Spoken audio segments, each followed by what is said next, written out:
Bharatiya Janata party लगातार राजस्थान की चुनी हुई सरकार को गिराने का षड्यंत्र कर रही है।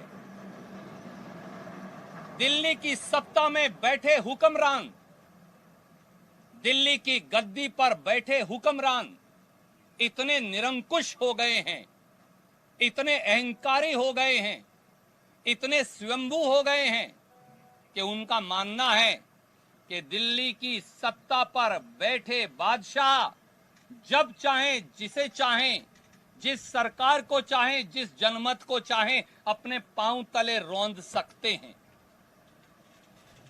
राजस्थान में भारतीय जनता पार्टी की केंद्रीय सरकार का ये कारनामा हम लगातार पिछले 6 और 7 दिन से देख रहे हैं। जब मोदी जी और उनकी सरकार के सारे हथकंडे फेल हो गए, जब मोदी सरकार जनमत को अपहरण करने में नाकामयाब हो गई, राजस्थान की 8 करोड़ बहादुर जनता और राजस्थान के विधायकों ने यह निर्णय कर लिया कि वो भारतीय जनता पार्टी के षड्यंत्र में उलझने वाले नहीं, तो आज एक बौखलाई हुई केंद्रीय भाजपा सरकार और प्रधानमंत्री श्री नरेंद्र मोदी जी ने मुख्यमंत्री जी के बड़े भाई श्री अग्रसेन गहलोत के घर आज सुबह से ही ईडी भेजकर छापेमारी शुरू कर रखी है। दोस्तों, याद करिए, जैसे ही राजस्थान में भारतीय जनता पार्टी का चुनी हुई सरकार को गिराने का षड्यंत्र शुरू हुआ, तो 13 जुलाई 2020 को इनकम टैक्स और ईडी के छापे मारे गए। कांग्रेस नेता राजीव अरोड़ा पर, धर्मेंद्र राठौड़ पर और इस फेयरमाउंट होटल के मालिक रतन शर्मा पर डराने का, धमकाने का, दबाने का, कुचलने का प्रयास किया गया। जब उन्हें लगा वो इस षड्यंत्र में कामयाब नहीं होंगे, क्योंकि उन्होंने राजस्थान की अस्मत को चुनौती दी है, राजस्थान के स्वाभिमान को चुनौती दी है, प्रजातंत्र को चुनौती दी है, जनमत को चुनौती दी है, तो फिर उन्होंने 20 और 21 जुलाई 2020 को इनकम टैक्स और ईडी के बाद सीबीआई भेज दी।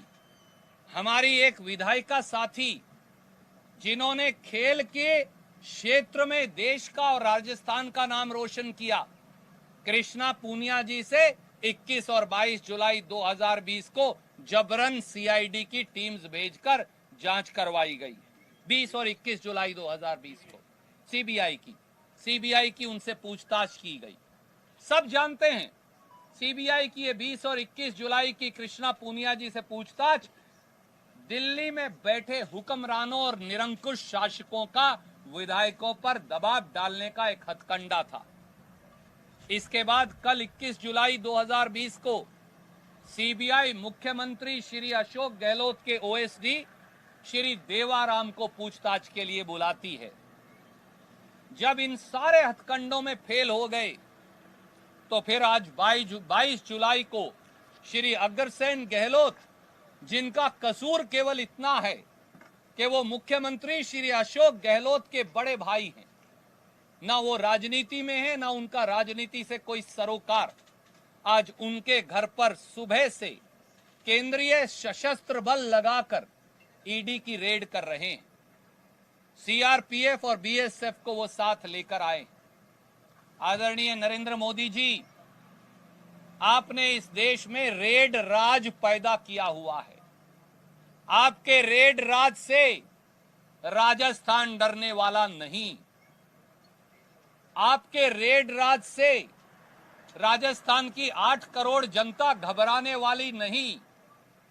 आपके रेड राज से आपकी ईडी, आपके इनकम टैक्स, आपकी सीबीआई, जो भाजपा के अग्रिम संगठन हैं, जब सब कुछ फेल हो जाता है, जब पार्टी फेल हो जाती है, जब भाजपा का नेतृत्व फेल हो जाता है, तो ईडी, सीबीआई और इनकम टैक्स आगे आ जाते हैं। राजस्थान के मुख्यमंत्री अशोक गहलोत, राजस्थान के बहादुर विधायक डरने वाले नहीं।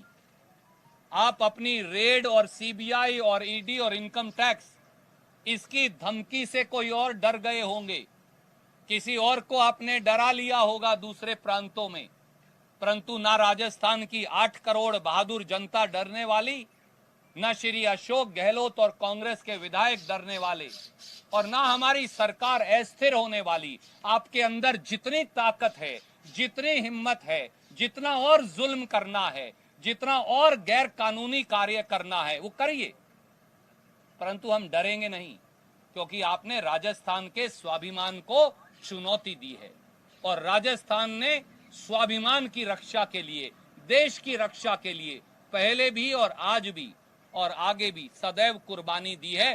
प्रजातंत्र की रक्षा के लिए हम अपने मार्ग पर अटल खड़े रहेंगे।